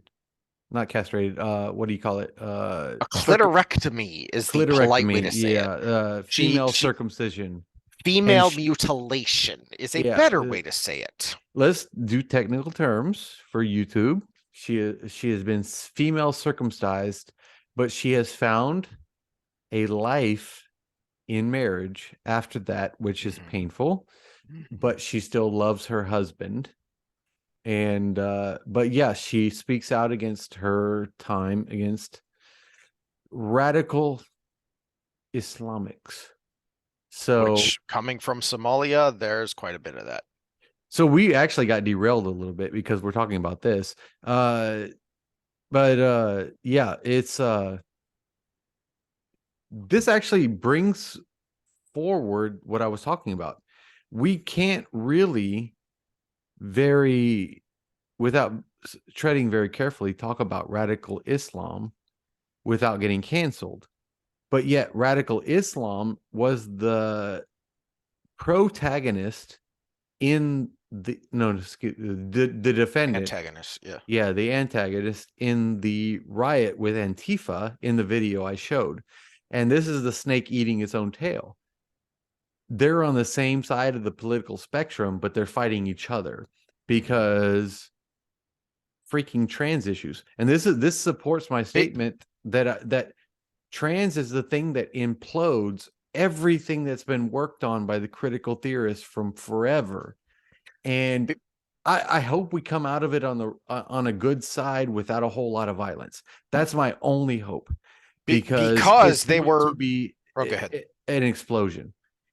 whether it's an explosion with a or an explosion with an everybody dead, I don't know. I hope it's a that's my position. Yes, you hope it's a moron hitting a Molotov cocktail with a shovel because it didn't explode when he threw it. And Exactly. you're teenagers, so you're morons. Don't ask. Just we're going to ignore that in the comments. Yeah, The back in the early days of the internet, Anarchist Cookbook. There the you go. point all right, so the point I was trying to make was what you were saying there about the uh Islamist Islamic people and the left and their quasi alliance in years elections past because they aligned politically. There was never a discussion Ideological.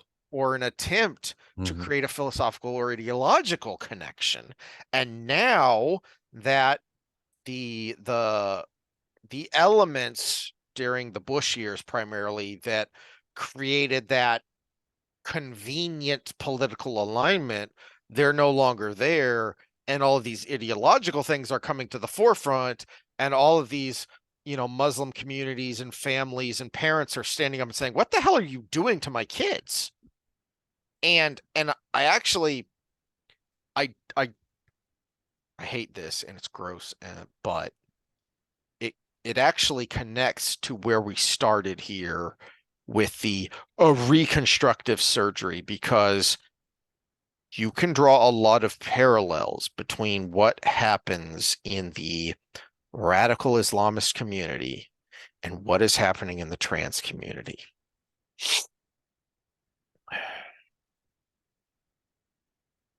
Here you have a textbook illustration of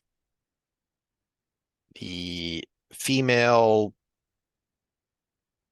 reproductive organs. Well, maybe that's not quite accurate because other organs are actually on the inside. So I don't know what you would call it technically.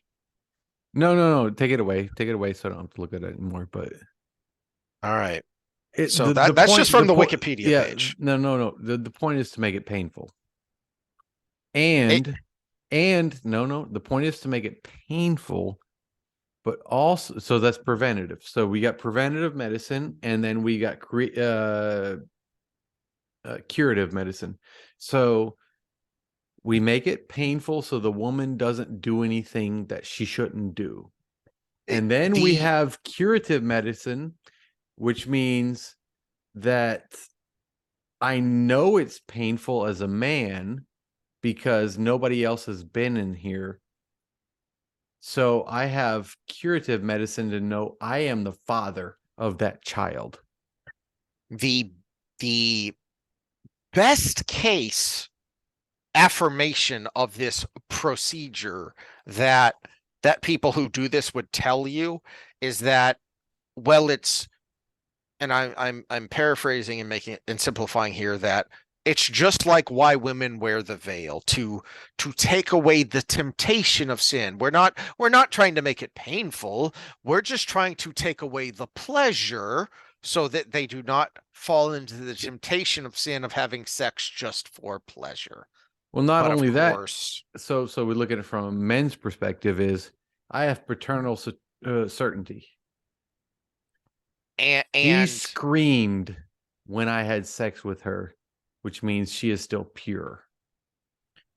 so for anyone who couldn't tell, go and look at the just go find an interview with her talking about this, because she is very blunt in interviews about what this means. You are cutting off the clitoris and or the whole of the vulva so that there is no pleasure and there is a great deal of pain when a woman has sex. So if men want to put this in perspective, so the part of your head, whether you're circumcised or not, that comes out and is like a little darker and it's bulbous and feels a lot of pleasure, cut that off. Completely. But you completely cut that off, but leave the tube. And then we all know that there's a little bit of pleasure on the bottom side. Well, like cut that off as well. Let's brand that so you can't feel anything. Yeah, Let's brand that so let's we take the burn away the nerve surface. Let's endings. take the surface pleasure off that, and then all you have is a small tube that's left over that can spurt sperm out. That's what you're left with. That's why I hate the term female circumcision, because that sure as hell isn't what it is. No. It's not just removing the foreskin.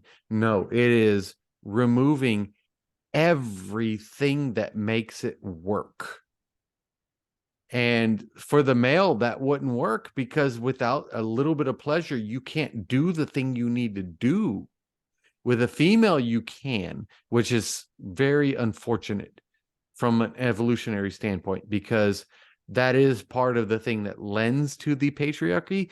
Because I can get off on you and you have no choice, but you can get off on without me having a choice and it's still my pleasure. So it is a very one-sided thing. And I'm glad I'm a dude, but I remember who I heard this from, Steve Dace, and I'll give him credit because this is something I had not thought of before, which made me go, huh, that's interesting. Is that, and he is a super duper Christian who makes no bones about it. And if you want to listen to his podcast and you are not a believer, be prepared that he's going to talk about God and Jesus a lot. yeah, we've Some, been there. yeah, one of the things he said that really jumped out to me because I'd never considered this before and I never heard anyone else mention this before was, if sex is just for procreation and you're not meant to have pleasure, explain the clitoris, one. Two, explain why the clitoris still works after menopause. Evolutionary biologists couldn't explain that, and I can to you as well.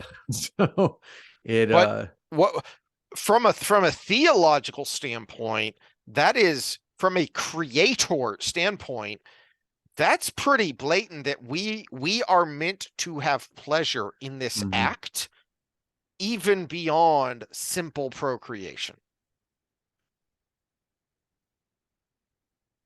well, And because beyond procreation you have a child. That's the big thing. So the female had to have incentive to keep the male around, and the male had to have incentive to be around. And so the female had to be incentivized to give the male pleasure, so he didn't go on and find the next one that could have another child, and it could have another child, et cetera, et cetera, et cetera. So yeah, that can be explained from a religious and an evolutionary standpoint. and it's in Genesis that we talked about way back with the last time we had a purely theological discussion that I had not considered before I read Prager and Sarna of, notice that the only one who is actually cursed is the serpent. He's not cursing Adam and Eve. God is simply telling them what is. And part of that what is that, woman, you will desire your husband. Okay, It so is that's another desire. That's episode part because of I made a life. note for myself in a slightly inebriated night Okay. about why it was the serpent, because I was trying to connect Genesis with all the other mythologies of Hmm. the advent of fire. Mhm. And we know from evolutionary biology that man was terrestrial about the same time we discovered fire, and that kept off predators.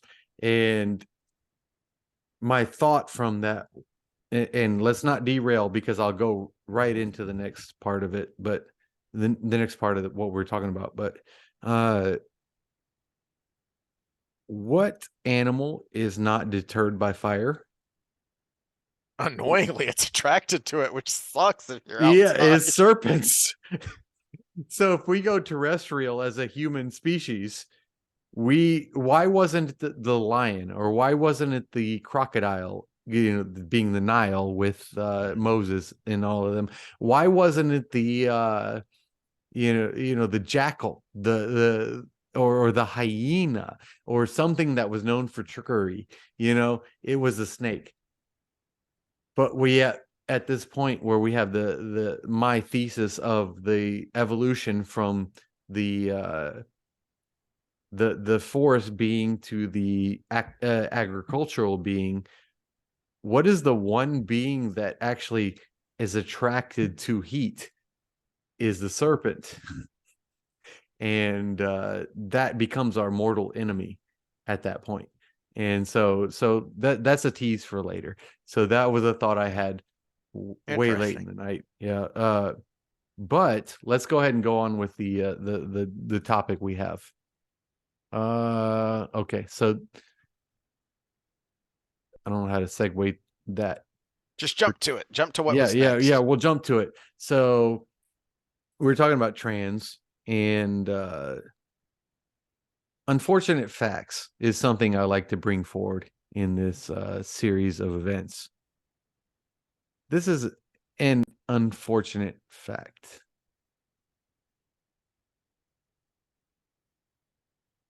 Oh, okay. hello. Mothers of boys with gender identity disorder, a comparison match of controls. So this is the abstract. I've got the whole article here, and it supports the statements. 53% of mothers with boys with gender identity disorder, compared with only 6% of controls, met the diagnosis for borderline personality disorder. Sorry, I couldn't read that without laughing. Oh dear. All right, so unpack that. Well, first of all, 6 controls. What are the controls? So I assume they mean general population. Kids that don't identify. Yeah. Okay.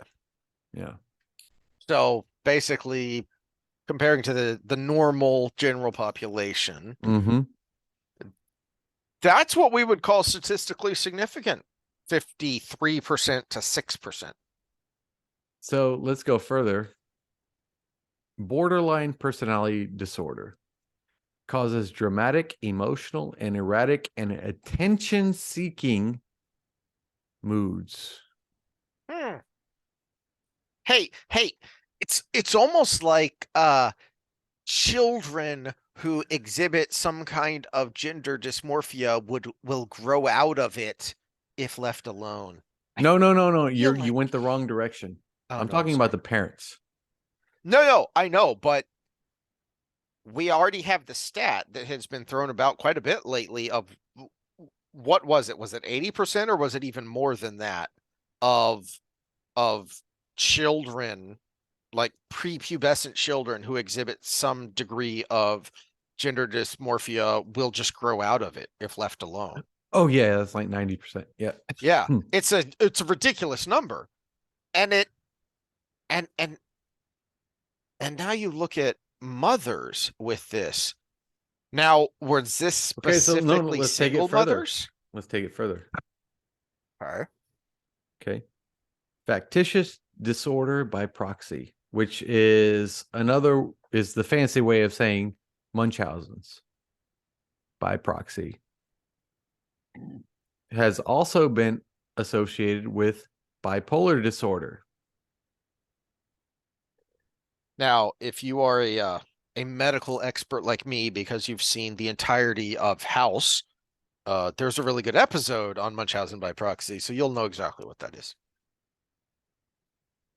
Munchausen by proxy means you make your child medically disordered so you get attention. Munchausen's means you make yourself medically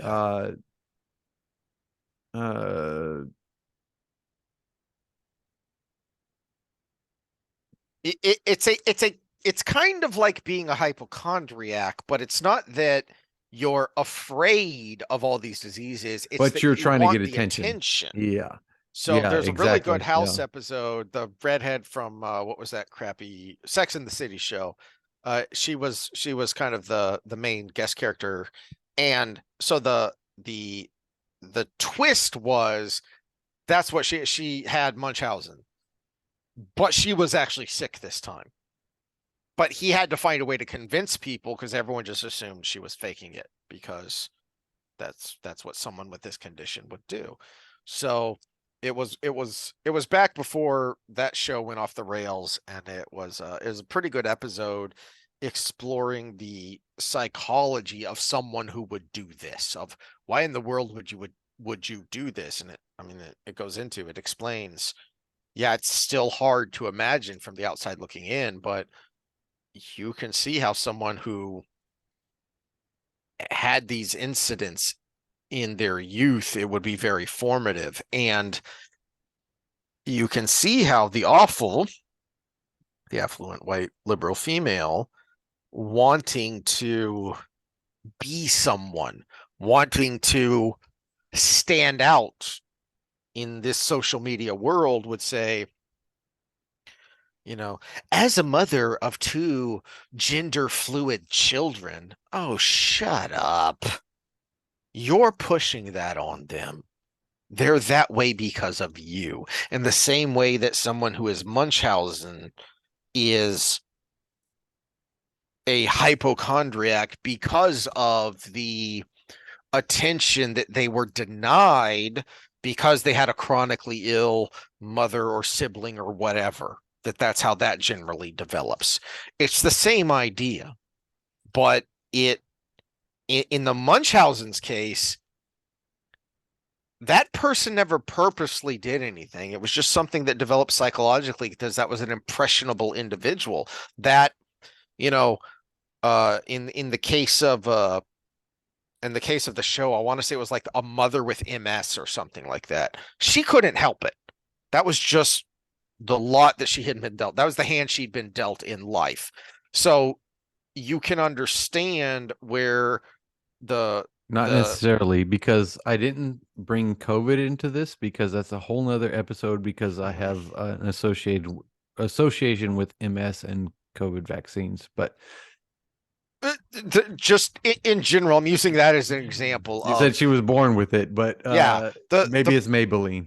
well, this was however long ago that show was, in the aughts or whatever. So someone who has some chronic genetic whatever disease that they did, there's nothing they could have done to prevent this, and it's a difficult slog that takes away from their child, and that psychologically impacts the child. You can understand that. But that mother didn't do anything to to push that on their child. It's just something that happened from the crappy hand of life. Why this is so egregious is because you're pushing that on your child because it inflates your ego. Let me give a reverse of that. Me. This is something I can speak to, because I wasn't going to go here, but you just gave your diatribe there. And the reason I'm alive now is because my mom was exactly the opposite of these people. Her stance was, so my life expectancy was 12. I'm 43 years old. So I'm 31 years older than I was supposed to live. And she said, well, if he's going to die, he might as well live like a normal boy. And I spent my life living like a normal boy, and the freaking Pinocchio came out the other end without a long nose. And it was And now she has a grandson. Look at that. Yeah, and it was probably what saved me, because my sister did everything right and she died. It was, and that a different family. It was she was with stepmother and everything, but I really think it was the fact that I freaking fought with my brother every day and went through all these physical challenges and stayed healthy in a normal. Played multiple sports every year. Yeah. Even though I sucked at it in those days, Yeah, it was. but you did it. Yeah, but I did it, Because and that's what boys do. That's what that's young what boys boys do. do. Yeah. No. We don't even know if it was physical or mental. It was probably both going Mhm. into it. That's why I'm still alive to this day. That's one of my missions is to with this whole path forward is to keep people alive, which conventional medicine says give you a drug and you die just a little less Let's painfully. manage the decline. Hmm. Let's make you comfortable. But at the same time, it was just like, yeah, I have to be thankful for that Mhm. because I didn't have that mother, but my dad did have that mother. And he grew up in that environment, and she was very much like that, and she died early. So my grandmother on my mother's side and my grandfather on my mother's side, 98 and 97 years old, they died. So normal people, farmers, whatever, Mhm. they Mhm. went on. But on my dad's side, my grandfather was much older than his wife. And she was very much a hypochondriac, but there was like clues that she was pushing that on her son, which was my dad, which was different than his other sons, which were from a previous wife. And he was crazy and drug addicted and all these things. And then she died early. She was 66, I think, 65, 66 years old. And he was 92, the grandfather, when he passed away. And but the only one that was fucked up of all of the kids was my dad, who was her only child. And he was addicted to everything. And I still keep things at arm's length, but at the same time, I still feel for the guy because he might have started this at a very young age. Yeah. It, But bringing it back, there's a serious, serious correlation with the but trans movement and these here's parents. what is so infuriating about this to me, and the last couple of Jordan Peterson episodes I've watched was the dang it, I forgot her name again. The doctor who has been writing about this for a while, of the MD, uh about what the gender ideology, about how long it's been in Is schools. she is And she with the one that was in Matt Walsh's?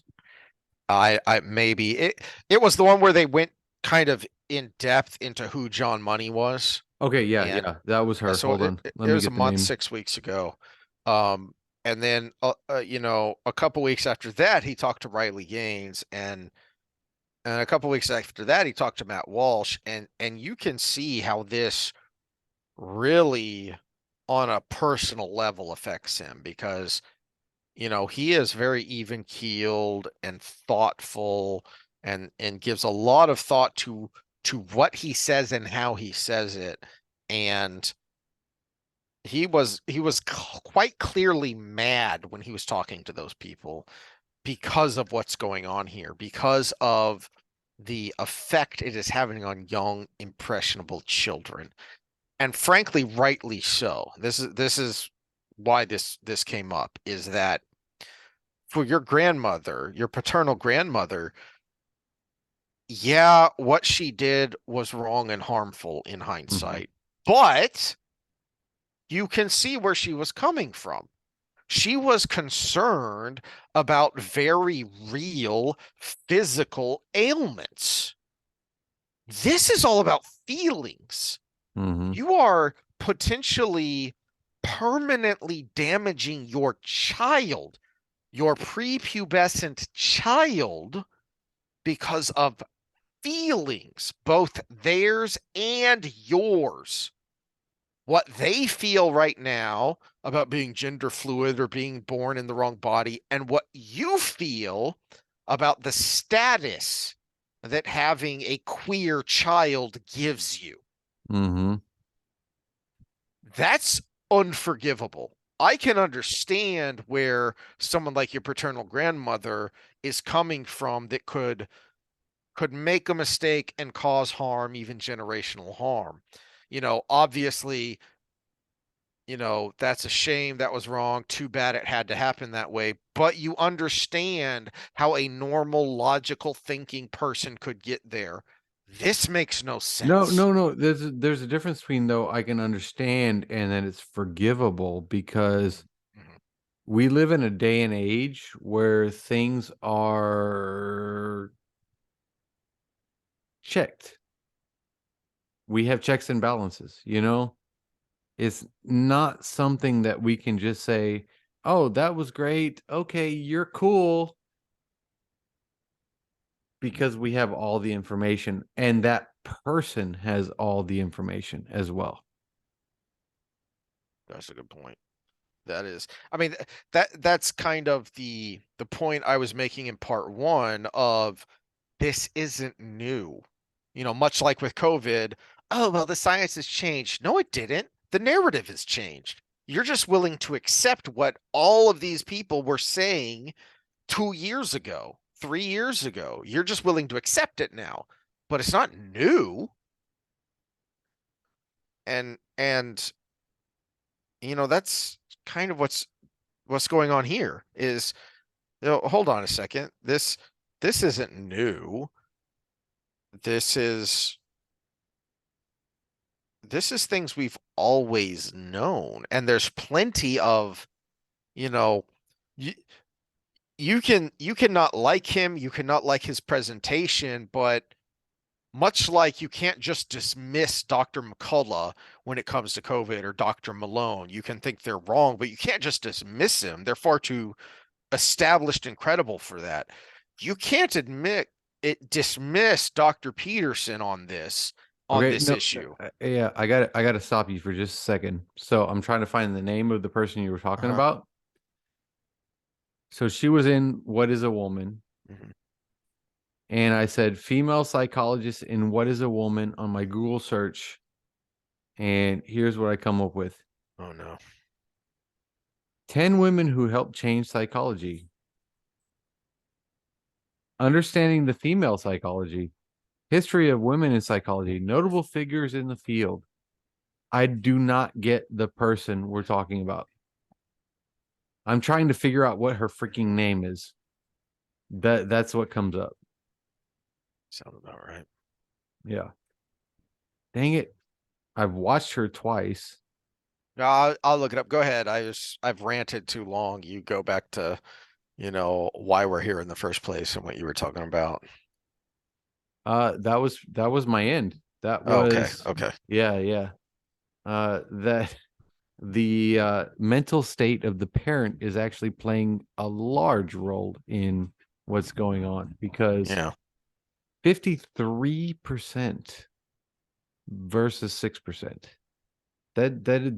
We've talked about statistical significance in the past. That's statistical magnitude. Mm. It's there's not even any words to put Oh, to it. holy crap. His most recent video is with RFK. I'm Oh sorry. no, that's the best interview Oh man, RFK has done, by the way. I'm gonna have to watch that. Yeah. Wow. I Okay. watched that one last night. Yeah. Um, You might actually become a fan after that one, by the way. I'm already a fan. I think I've said this before of if somehow RFK wins the Democratic primary and he's going against Trump, and Trump has not admitted his mistakes with COVID and explained what he's going to do different, I'm voting for RFK Mm-hmm. because that's how important this issue is. Well, and again, you got to separate what his personal beliefs are from how he's going to accomplish it. Miriam And Grossman, MD. Miriam Grossman. Okay, Yeah. yeah. Yeah. Episode 347 is the interview with her. Yeah, that was a good interview. I watched that one. Man, Uh that one made me mad. Because I knew the stuff about John Money before mostly, but they had details that even I hadn't heard yet. And connecting it to today is what really pissed me off. Which is again why it wasn't a tangent to bring up female genital mutilation, Mhm. because look at how abhorrent that is, and that should rightfully infuriate you Well, when I you started look with at that. female breast mutilation. So, Exactly, it's exactly. you And that's can't where go we back, my started. friends. You can't go back. And look at the harm that is done to these women. And it's, I mean, Hersey Ali, it is hard to listen to her. Same with crap, I'm Oh, forgetting her name. Uh the North Korean Yumi refugee Park. park. Yeah. It's hard to listen to her because she spent a lot of time as a sex slave, and it is Yeah. hard to listen to her, but it's important because that's the world we live in. And these are the kinds of things that are going on out there, and it is being forced upon people around the world. And here we're we're doing it on purpose and Well, willingly. in part one, I brought forward the guy who was investigating that was taken off that case to investigate the thing that's not really happening. Hey, I know you're working on child pornography and trafficking, but we need you to look at domestic terrorism now Yeah. because that's a hot political issue. Which why Yeah. child pornography is not a hot political. So my son is about to go on a swim meet in Austin for 4 days, and I have to sit him down and I have to say, "Hey, I'm not accusing your swim coaches of anything or anybody, but here's what you need to look for just in case, because awareness is the first step in anything. Yeah. And if nothing happens, Great. awesome. That's why you buy insurance, because you hope you never use it, right? Yeah. And yeah, that's a hard conversation to have with your kid because child pornography is the leading crime in this country. We're talking millions, millions, not thousands. We're talking millions of occurrences of this.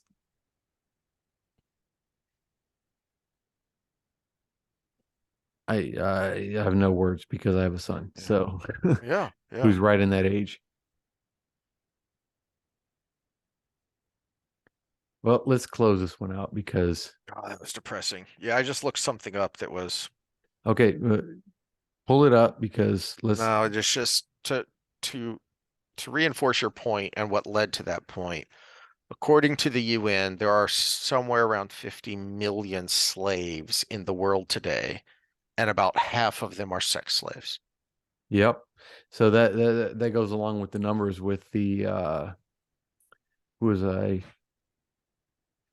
it Dr. Drew who had he had a gentleman on that was a his organization is the Underground Railroad. Yeah, It's yeah. yeah. Operation Underground Railroad, Yeah, OU okay. dot So org. we're yeah. Yeah. Okay, so he said 30.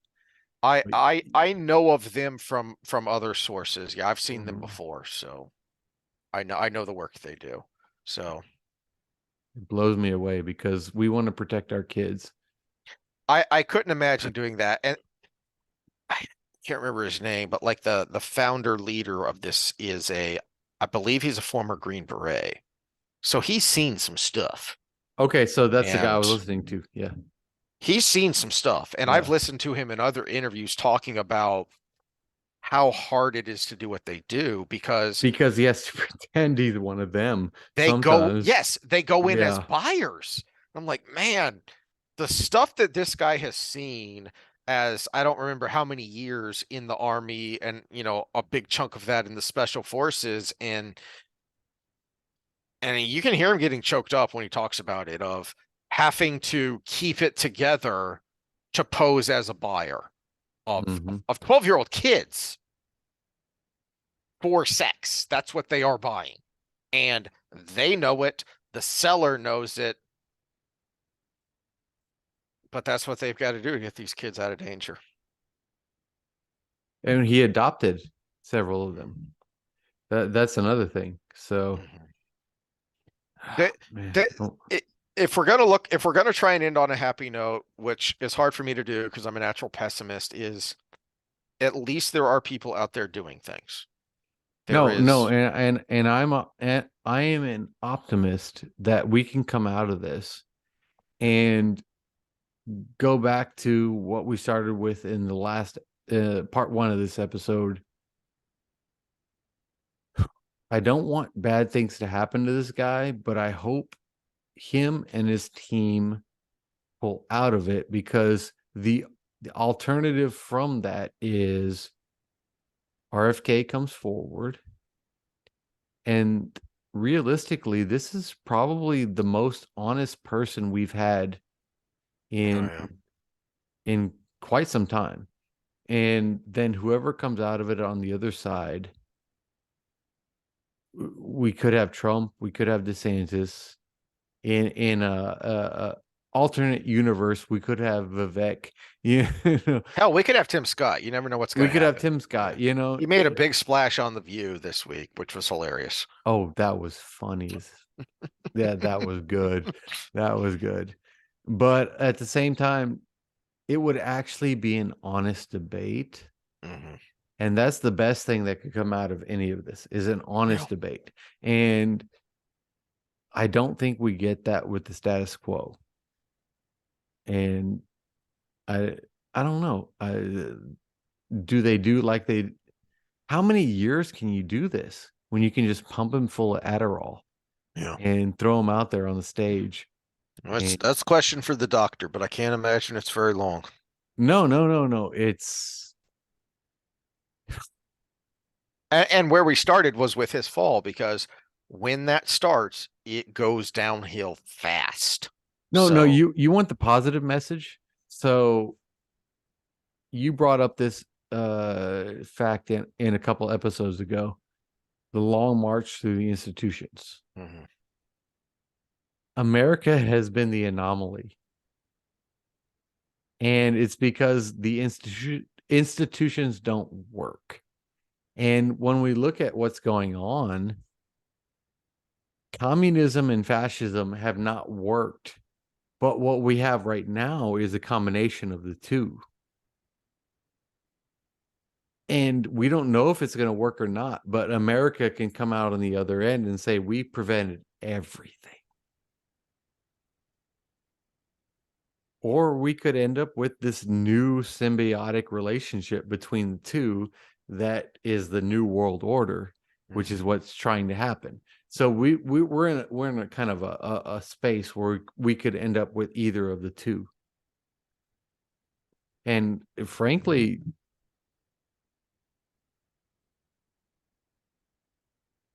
I say that in a position where I'm going to die on one, because I can't not change my position. Yeah. So I state that in on YouTube and whatever. But there's we're the leaders of the world in democracy and freedom and choice and human rights, all of these things that make us America, or we end up with the world on governance and equity and inclusion, and whoever has to die to make that happen happens. Hey, well, you got to break a few eggs to make an omelet. You know, well, I can be in, I'll make a tasty omelet.